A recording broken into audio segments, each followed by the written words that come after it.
Dios les bendiga. Estoy estrenando una nueva sección. Todavía no le doy nombre o título a esta nueva sección que voy a abrir.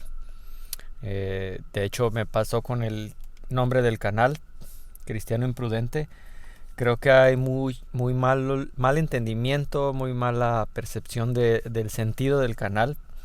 Me refiero a que es Cristiano Imprudente para el mundo, o sea, las personas. Muchos, incluso falsos convertidos, dirían que muchas cosas de las que hago son imprudencia. En cuanto a Cristo, no estoy haciendo nada que vaya en contra de la palabra.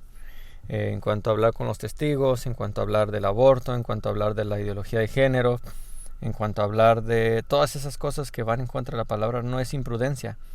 Cuando digo cristiano imprudente, me refiero que para el mundo algunas cosas de las que hago son imprudencia. En fin, no he decidido cómo le voy a poner a esta sección. Y de lo que quiero hablarles en esta nueva sección que voy a abrir, que estoy abriendo con este primer episodio, es dar un comentario acerca del sermón que hubo en mi iglesia. También darles unos tips para quienes están solamente en Spotify, pues no podrán. Pero, por ejemplo, cómo tomar notas, ¿no? Yo tomo notas de cada sermón que se da en mi congregación. A veces me gusta hacer ciertos dibujos, muy malos, pésimos, ¿no? Pero no son dibujos para impresionar a nadie, son dibujos que me hacen recordar toda la prédica. Por ejemplo, hablamos de Hechos 8:27 al 40. El pastor tituló ese sermón como compartiendo a Jesús con la gente. Y yo dibujé pues el calzado del evangelio, según yo. Por ejemplo, acá en esta otra dibujé una lámpara, según, sobre el Espíritu Santo, no apagar el fuego del Espíritu. Y bueno, para no hacer tan largo este video, en esta ocasión el sermón se llamó Ocupados en los negocios del Padre. Entonces, este sermón, no sé cómo se predica en tu iglesia local. Me gustaría que compartas en los comentarios cómo lo hacen. En mi iglesia local se va verso por verso, es decir, leyendo la Biblia verso por verso, capítulo por capítulo. Esta semana, 29 de enero, tocó Hechos 9:31 al 43, lo que significa que en la siguiente semana continuaremos con Hechos capítulo 9 del 44 en adelante. Sé que algunas iglesias se predica basado en un sermón, en un tema, perdón. La prédica está basada en un tema. Si el pastor quiere hablar, por ejemplo, no sé, sobre el amor, pues busca todos los versículos donde habla acerca del amor y él arma su prédica basado en los versículos que él investigó. Déjenme subir las ventanas porque está entrando un poco de lluvia.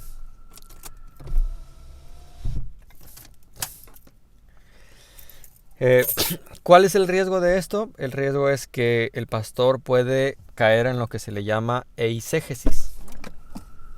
El pastor o predicador, ¿no? ¿Qué es la eisegesis? La eisegesis es hacer una idea preconcebida de un tema y buscar de manera aislada todos los pasajes que apoyen lo que tú ya piensas acerca de ese tema. Por ejemplo, si yo creo que la poligamia está bien, entonces yo digo, ¿saben qué? Acabo de descubrir, el Espíritu Santo me reveló, así dicen estos falsos maestros, ¿no? O no necesariamente el Espíritu me reveló, no, sino decir, ¿saben qué? Les quiero hablar acerca del tema de la poligamia. Resulta que la poligamia está bien y entonces te sacan pasajes donde Abraham tuvo otra mujer, donde etcétera, sacándolas de contexto para justificar el tema en cuestión. Ese es el peligro de la eisegesis y ese es el peligro de la predicación por temas, en la que podemos caer todos porque entra siempre la opinión personal, todo el contexto que viviste, entonces te dejas llevar por lo que tú quieres expresar y ya no dejas que la palabra hable, sino que ahora eres tú el que le dice a la palabra qué decir. Eso es la eisegesis. Las sectas o las organizaciones coercitivas les encanta hacer eisegesis. Tenemos el tema de la sangre con los testigos de Jehová. Sacan pasajes aislados completamente.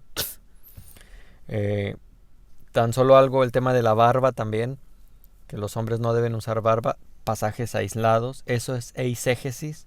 Ahorita voy a ir al punto de por qué estoy explicando eso.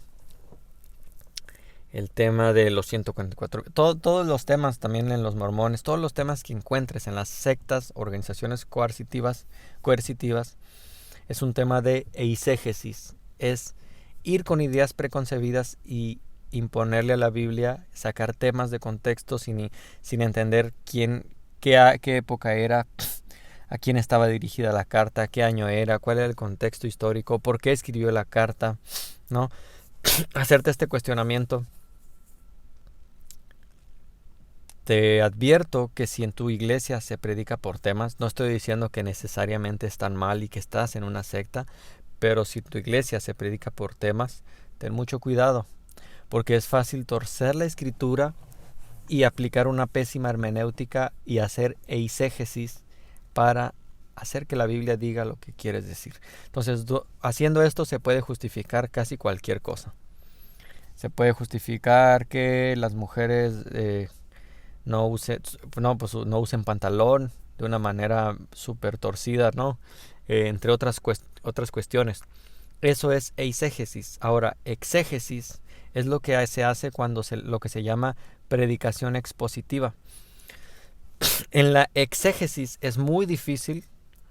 Tendrían que pasar dos cosas. Una, que yo sea de verdad un descarado, ¿no? Que quiera torcer la palabra, o que el oyente sea un total indocto en la escritura para hacer una mala exégesis.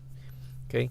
La exégesis es la predicación expositiva y es ir verso a verso, investigar pasaje con pasaje, escritura con escritura, e ir leyendo párrafo por párrafo.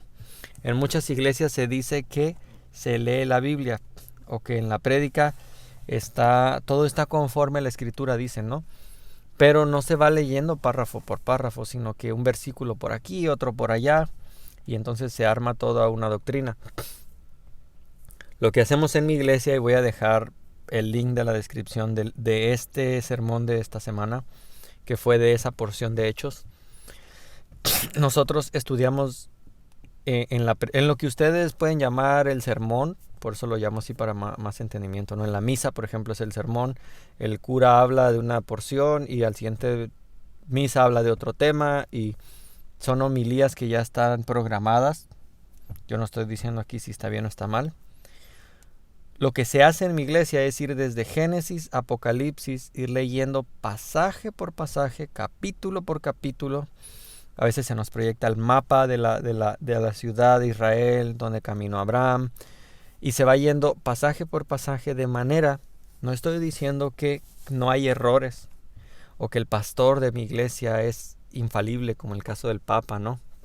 No estoy diciendo eso, pero es muy difícil que un predicador o un pastor diga una herejía flagrante en el púlpito, porque cada uno tiene su Biblia en su mano y está leyendo el pasaje por pasaje y está viendo si el pastor, no sé, voy a inventar un tema, el pastor quiere que las ovejas le den de su diezmo y que le donen una casa. Entonces el pastor en cuestión pues agarra el pasaje de Hechos y dice, mira, y traían todos los apóstoles y lo dejaban a sus pies, ¿no?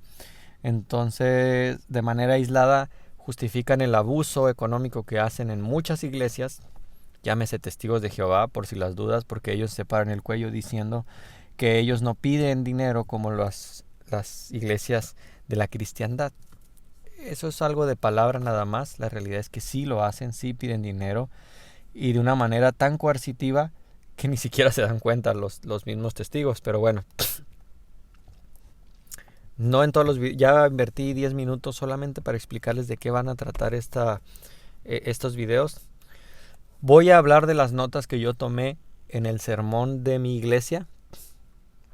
Me gustaría escuchar comentarios de ustedes. ¿Están de acuerdo con las notas que tomé? Lo bueno de no estar en una secta, hermanos, o una organización coercitiva, es que no hay un control mental en el cual todos los que estamos ahí sentados debemos pensar y decir, el que contradiga al pastor, no, pues ya no puede venir de la iglesia, no. De hecho, yo tengo hermanos con los que no estoy de acuerdo en algunos temas y en ese tema en específico estoy totalmente en desacuerdo con su manera de resolver o de razonar ese pasaje. Los sigo llamando hermano, no son temas que me divida, no es que todos debemos de pensar como el pastor que pasa a predicar. A mí me ha tocado predicar en mi iglesia. Nadie está obligado a concebir como yo el tema. Entonces, en mi iglesia es muy raro que se hable de temas, no digo que nunca, o sea que siempre es predicación expositiva, pero es lo menos, o sea, es la regla es que sea una predicación expositiva, las excepciones son que se hable de temas. Cuando se habla de temas, cuando llega Navidad, por ejemplo, hay que hablar, pues a veces se habla del nacimiento de Jesús.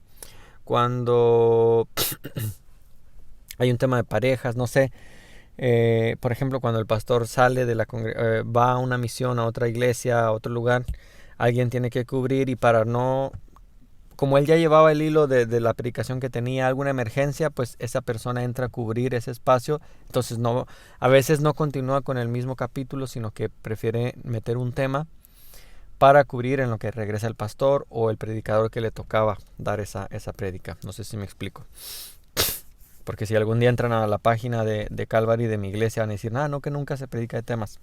Estoy explicando aquí que esa es la excepción cuando se habla de temas. Ahora, ya habiendo dicho esto, Calvary no es la única iglesia que predica así, pero sé que la mayoría de las iglesias predican por temas. Los mormones, y fíjate, es un factor común que la mayoría de las sectas no les gusta la predicación expositiva porque donde prediquen de manera expositiva pues se descubren a ellos mismos, ya sea como falsos profetas, como falsos maestros, como secta. Entonces no lo van a hacer porque no les conviene. Y te reto a que si no me crees, alguien dice, es que solo vienes a criticar. Bueno, ¿cómo sabes tú, no? Te reto a que un día vayas, por ejemplo, a un salón del reino de los testigos de Jehová. Ningún testigo de Jehová es capaz de leer la Biblia solamente con la Biblia, que es lo que sí hacemos nosotros. Tú puedes ir un día a mi iglesia, nosotros abrimos la Biblia y es todo lo que abrimos. No tenemos un libro externo o una revista, es la Biblia y una hoja y un papel donde escribes tus notas si es que quieres. Tampoco es una regla. Pero tú puedes ir a un salón del reino y vas a ver que no sucede eso. Y no se lee la Biblia de manera expositiva. Es decir, no van en todo el capítulo, no van pasaje por pasaje desengranando la escritura. Entonces mi intención es hacer un video a la semana después de haber llevado de haber entrado a la prédica en mi iglesia y darles brevemente de lo que se trató, qué fue lo que vimos. Ahora me está dando ya calor, ahora resulta la termodinámica haciendo de las suyas. Y ya, una disculpa. Entonces, dirán, ¿y por qué no inicias desde Hechos capítulo 1? Bueno, porque ya lo vimos y no voy a leerlo otra vez aquí. O sea, ya lo vimos en mi iglesia. Voy a iniciar desde de donde decidí empezar a hacer estos podcasts de esta nueva sección. Y fue este domingo pasado donde vamos con Hechos 9. Pero ustedes verán que paulatinamente vamos a ir avanzando a lo largo de toda la escritura. Pasaje por pasaje, capítulo por capítulo, como dice la misma escritura, ¿no? Entonces, por si lo quieres ir escuchando en tu carro, en podcast, es Hechos capítulo 9. Igual si quieres ver antes del capítulo 9, métete a la página de Calvary Chapel y puedes ver, está grabado cada vez que se predica, entonces puedes encontrar para atrás todo Hechos, todo como fuimos yendo pasaje por pasaje. Y la porción que tocó esta semana fue Hechos capítulo 9, versículo 31 al 43. Como decía, eso significa que el siguiente domingo iniciaremos con el 44 de en adelante. Hechos 9, 31 al 43. El siguiente video que haga sobre esto va a ser directo al sermón, a mis notas. Ya no daré toda esta explicación, así que será más rápido. Hechos 9, 31 al 43. Dice: entonces las iglesias tenían paz por toda Judea, Galilea y Samaria, y eran edificadas andando en el temor del Señor, y se acrecentaban fortalecidas por el Espíritu Santo. El sermón de esta semana se llamó Ocupados en los negocios del Padre. Entonces, versículo 32. Aconteció que Pedro, visitando a todos, vino también a los santos que habitan en Lidia. Entonces, aquí hablábamos de que ¿quiénes son esos santos? Son los apartados para la gloria y el uso de Dios. Lamentablemente se nos dijo que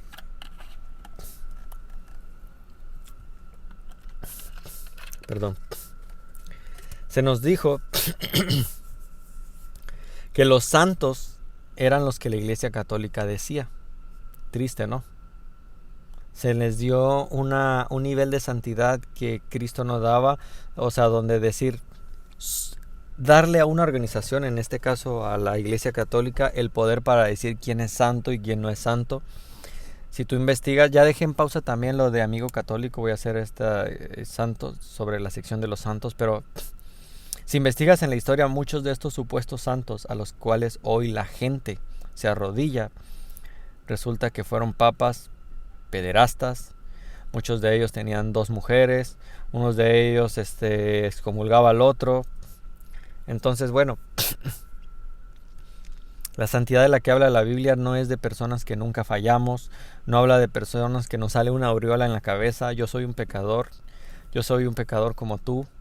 Yo sigo luchando con mi carne, tengo mis defectos. O sea, no me volví como una persona, como un eunuco, ¿no? Que ya no tiene deseos, no. Sigo siendo hombre. Esta carne, este cuerpo, sigue luchando, sigue teniendo fallas. Dice, del 31 al 32, dice que edificados, andando en el temor del Señor y fortalecidos por el Espíritu Santo. Dice que vino a los santos que habitaban en Lidia. Y estos santos que fue a visitar, estimado seguidor de este supuesto apologista católico que se llama Luis Toro, ¿no? Estimado seguidor de Luis Toro, las personas que fue a visitar Pedro no fue a visitarlas a su tumba, a inclinarse a las estatuas de ellos, ni a ponerles ofrendas en su sepultura. Estos santos que fue a visitar fueron personas vivas, que no fueron llamados santos por una iglesia católica, ¿no? Santo significa apartado para Dios, y todo aquel que ha reconocido que necesita un Salvador, que es un pecador y que pone su fe en Jesús, es un santo, es decir, es apartado. La Biblia nunca manda a darle culto a ninguno de esos santos, sea fallecido o muerto. Incluso los instrumentos que se usaban en el tabernáculo eran santos. ¿Por qué? Porque eran apartados para Dios, eran cucharas, eran utensilios y eran santos. Jamás pasó por la mente de ningún levita inclinarse y ante una cuchara que era santa, ¿no? Rendirle culto a instrumentos, no. Porque santo simplemente